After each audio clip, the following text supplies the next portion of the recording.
जिनको प्रचार प्रसार के क्षेत्र में आगे बढ़ना होता है उनको बहुत सी चीजें जाननी होती। प्रणामी वाङ्मय के साथ साथ में इस इससे संबंधित दूसरे ग्रंथों का भी अध्ययन होना जरूरी होता है। संपूर्ण वैदिक वाङ्मय है, उसकी सिस्टम क्या है, इसके साथ साथ में कथन परंपरा रही है तो उनमें भी क्या समझाया जाता है, तो उसका हार्द क्या है, इनको भी जानना जरूरी होता है। और इसके साथ साथ आज के युग में ब्रह्म ज्ञान को सामान्य जन भी सरलता से समझ सके, उसके लिए उनके लेवल तक पहुंचकर समझाने की आवश्यकता होती है।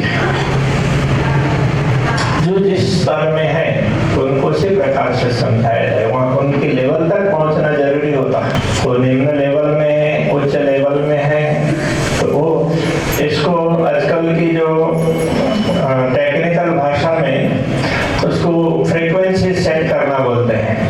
तो अगर फ्रीक्वेंसी सेट नहीं होगा तो कम्युनिकेशन प्रॉपर नहीं होता है ना। तो ऐसे ही प्रचारक को भी फ्रीक्वेंसी सेट करने की जरूरत पड़ती है। तो वो किसको क्या बात समझा रहे हैं, वो उनका लेवल क्या है, किस रूप से वो समझ सकते हैं, तो वो समझ करके समझाना पड़ता है। इसलिए अध्ययन तो बहुत करना पड़ता है, जीवन भर विद्यार्थी ही बने रहना होता है। कभी हम सोच रहे हैं कि हमने पूर्णाहुति की, अब तो बस अब बहुत बड़े हो गए, पंडित हो गए, ऐसा नहीं। तो अभी तो हम प्रवेश ही ले रहे हैं, अब आगे बहुत कुछ सीखना है, ये सोचना चाहिए।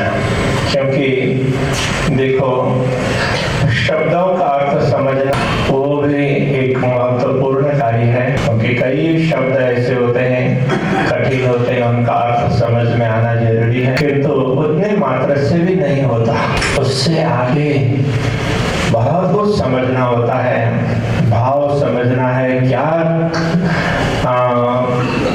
कौन सी चौपाई किस तात्पर्य को समझा रही है, वो समझना भी बहुत जरूरी है। तो ये ज्ञान है तो धीरे धीरे अवतरित होता है। अभी तालीम लिया तो इसमें सरल अर्थ शब्दों का, चौपाइयों का ये सुना, जाना। अब आगे इसकी गहराई में जाने की आवश्यकता होती है। तो हम लोग सामान्य रूप से तालीम देते हैं तो ये ऊपर ऊपरी बात होती है, लेकिन गहराई तक पहुंचना बहुत जरूरी है। तो मुझे लगता है कि जो लोग इस बार पूर्णाहुति कर रहे हैं वो इस विषय पर जरूर ध्यान देंगे और गहराई में पहुंचने के लिए प्रयत्न करेंगे। तो ये तो किसी को ऐसा सौभाग्य प्राप्त होता है जो आरंभ से लेकर समापन पर्यंत पूरे ढंग से अर्थों को सुन लेते हैं, समझने का अवसर प्राप्त होता है। तो ये भाग्यशाली लोगों को होता है जिन्होंने भी इस बार जैसी भी हो ढंग से सुना, मनन किया अथवा केवल श्रवण सुख प्राप्त किया हो, तो भी भाग्यशाली तो भाई। और मुझे एक बात बड़ी अच्छी लगी, जब ये तैयारी कल से, वैसे तो पहले से ही ये लोग मानसिक रूप से कर ही रहे थे, कल से दौड़ा दौड़ी इधर उधर अच्छी चालू थी, तो अच्छी सजावट की, तो ये बड़ा अच्छा किया। तो इसमें थोड़ा सा और समझ लेना।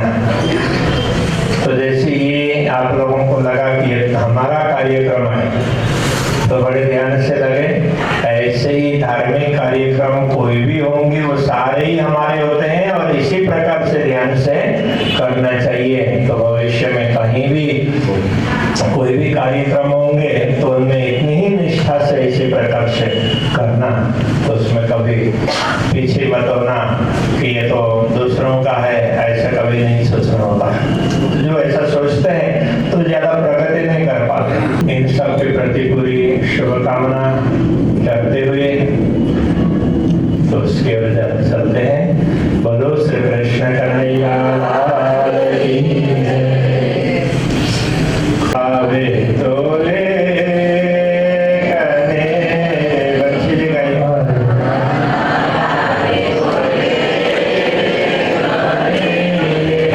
मौका से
कोई तो दिन का रिश्ता नहीं है जीना,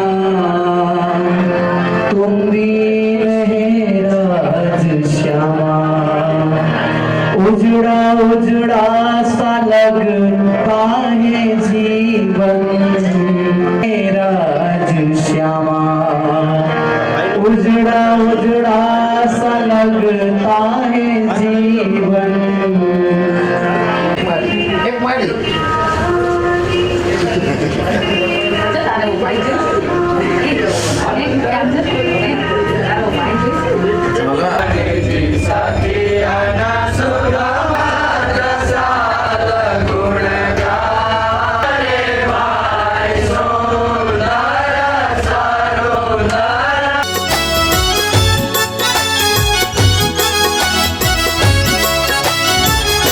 जिस पे तू मेहरबान हो जाए,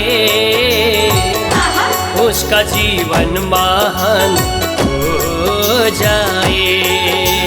प्राणनाथ मेरा तुझको प्रणाम, प्राणनाथ मेरा तुझको प्रणाम। प्राणनाथ मेरा तुझको प्रणाम, प्राणनाथ मेरा तुझको प्रणाम। तुझको प्रणाम, तुझको प्रणाम, तुझको प्रणाम, प्रणाम।